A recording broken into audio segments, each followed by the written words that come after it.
I'm Lanning with 15 minutes of the latest news updates on VTV News. Here's what we have in store for you in this bulletin.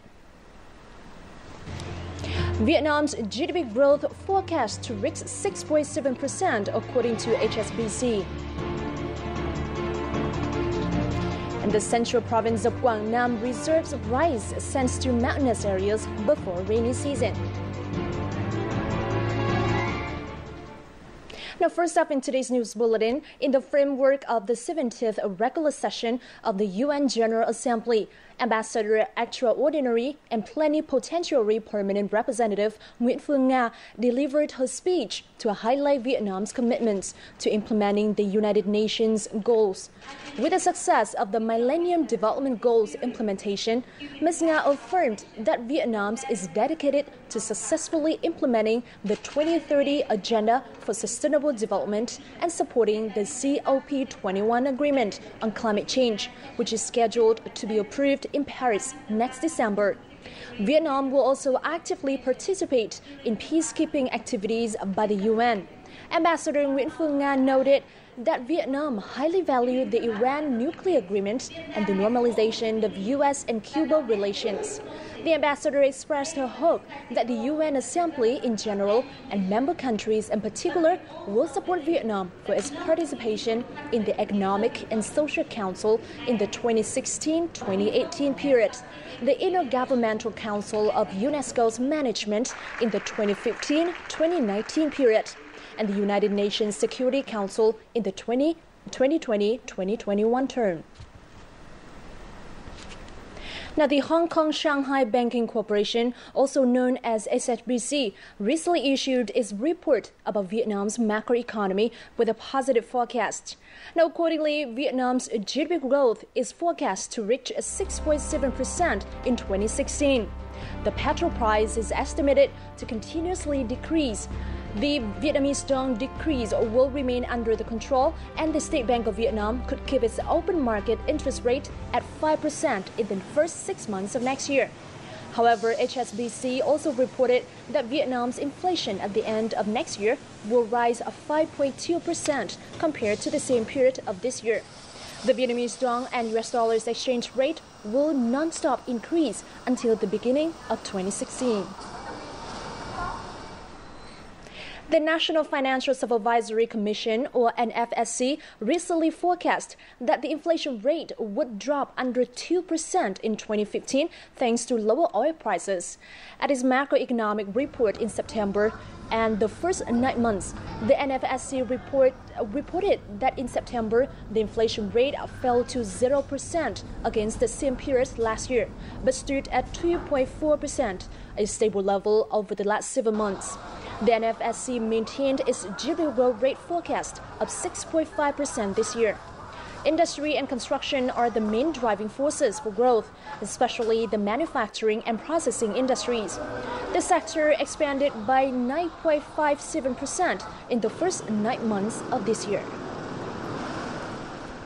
Now, branding is considered a vital factor for businesses to remain competitive. Therefore, the Ministry of Industry and Trade has organized a Vietnamese Goods Week 2015 in Ho Chi Minh City to increase awareness about the importance of intellectual property and the threat of fake products. We have more to follow. Over the past week, this enterprise has welcomed a large number of buyers, 20% higher than usual. Thanks to events like this, Vietnamese brands can connect more closely with customers. As a result, the position of the enterprises will be heightened in the market. Taking part in the fair, we can introduce our products to more consumers. We also have quite a connection with other producers. The event aims to increase consumer awareness about Vietnamese goods and help them distinguish high-quality products. There have been several cases of Vietnamese brands being registered in foreign countries to produce fake products. There are also foreign companies faking products under Vietnamese brand names to distribute in the domestic market. Vietnamese enterprises face difficulties in claiming their brands back. According to experts, in order to protect and develop a brand name, Each enterprise needs to pay attention to intellectual property right protection, both in domestic and international markets. And beforehand, it is imperative to prove their position in the market. The best way for small and medium-sized enterprises to protect their brand name is to strengthen links with each other or join on value chain to enhance their competitiveness.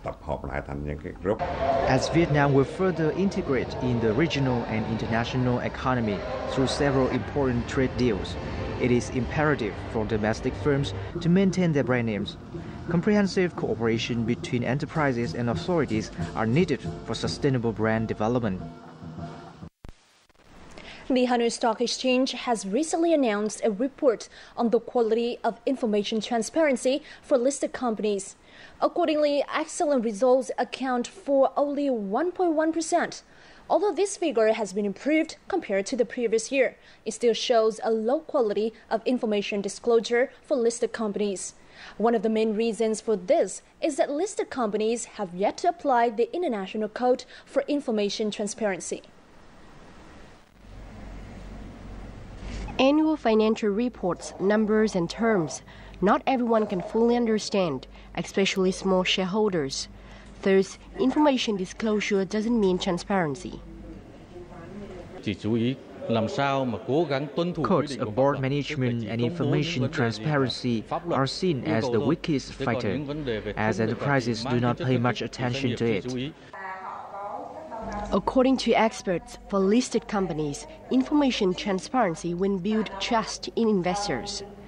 So far, some enterprises have utilized international codes, and this has opened many doors for them. According to law, listed companies have to disclose information quarterly and annually, with an audited financial report at the end of the year. In fact, this company discloses information monthly, and it is willing to provide any related information to shareholders at any time. In order to have a better chance for development, enterprises need to disclose information in both Vietnamese and English. According to the state security committees, regulations on information disclosure are still limited. Therefore, thorough planning needs to be mapped out to encourage listed companies to apply international codes. We are improving codes for information disclosure step by step, first in the Asia region. As such, we can meet the basic requirements of international codes in the area. Information transparency helps investors understand companies' operations. Therefore, applying the International Code for Information Disclosure is a key solution, which requires intense effort from both government and enterprises. Exotic Vietnam is an intriguing blend of many charms. This land is where all manner of stunning landscapes await like a visual feast, rivaled only by the beauty of its people and their abundantly rich tradition and culture. Here is where you can relive the past in richest color or live it up in the bright lights of the big city. With so much more to offer, Vietnam is simply unforgettable. Welcome back to VTV News. Now, Quang Binh Province People's Committee has approved a project to protect and develop coastal forests in the province's southern area for the 2015-2020 period. With a total investment of more than 97 billion Vietnamese dong, or more than $4.3 billion, the project aims to improve coastal forest coverage area, enhance coastal forest quality through the cultivation and restoration of forests, increase coastal forest protection and ecosystems through biodiversity conservation, boost fishery resources, and mitigate storm and sea level rise impacts. Accordingly, the project will plant 1,300 hectares of coastal protected forests and 4,500 hectares of additional forests, build 27 kilometers of roads around the forest, as well as build management stations and watchovers. With rainy season just around the corner, the central province of Quảng Nam is preparing to respond. The authorities is focusing on repairing traffic systems and providing essential commodities. One of the most important tasks is transporting rice to the mountainous communes. Let's take a closer look in the following story. Currently, rice is being transported to nearly 1,000 households and several schools in 5 mountainous communes. To date, Phước Lộc Commune, the farthest area in Phước Sơn district with 850 citizens, has received 5 tons of rice. This year, the rice delivery plan was carried out earlier. The authority has taken care to provide rice for the residents. The average poverty reduction rate in the mountainous areas of Guangnam over the past few years has reached 6.34%. This means the demand for food aid has been reduced. However, in many localities, the authority still has to provide food for the residents. We have 2 solutions in carrying out the reserve food distribution plan. First, we build the district's funds to timely respond to people in need. Second, if the cost exceeds the local budget, we will ask for the district support. In the mountainous areas, local residents often face a shortage of food due to difficult traffic. Therefore, over the past year, the rice storage model has been applied across 9 mountainous districts in Guangnam province. This is one of many government efforts to actively support residents' lives. It is said that to understand Vietnam, you must understand the community of a Vietnamese village. Now, a village community is seen as a miniature version of old-time Vietnamese society, with the aim of showing the public true-to-life reflections of the Vietnamese countryside. A photo exhibition titled Memories of a Village by photographer Nguyễn Hữu Bảo opened on October the 2nd in Hanoi. Let's have a look. The joy of villagers listening to a famous singer during harvest time. A blockhouse built during French colonial rule. Dong Kỵ Village's communal house. A little child selling bread in the rain to earn her living.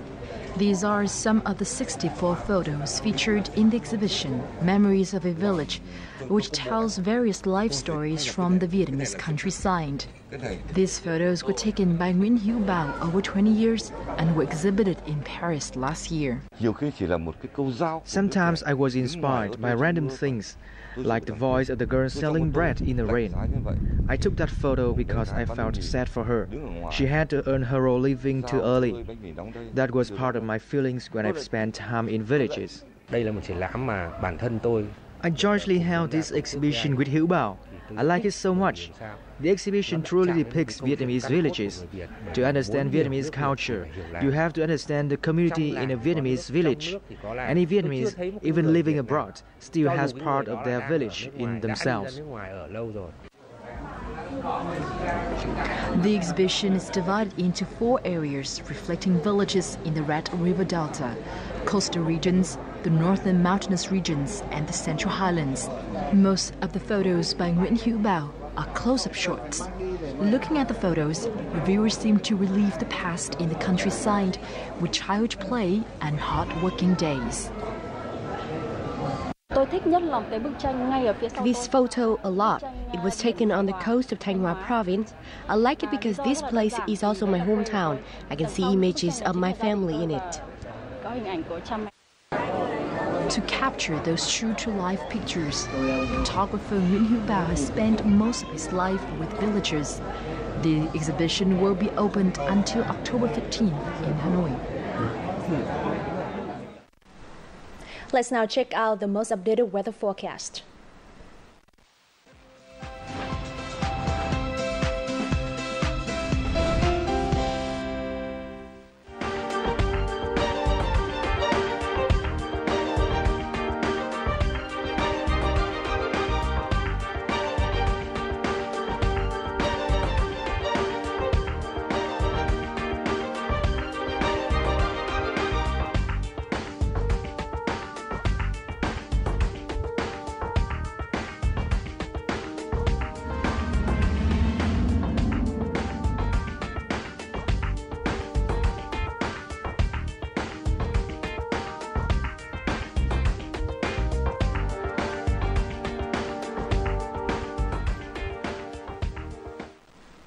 That's it for now. Do log on to vtv4.vn or youtube.com/vtv4go for more updates. Certainly hope that you will join us right here next time. Make it a wonderful Saturday, everyone. Goodbye.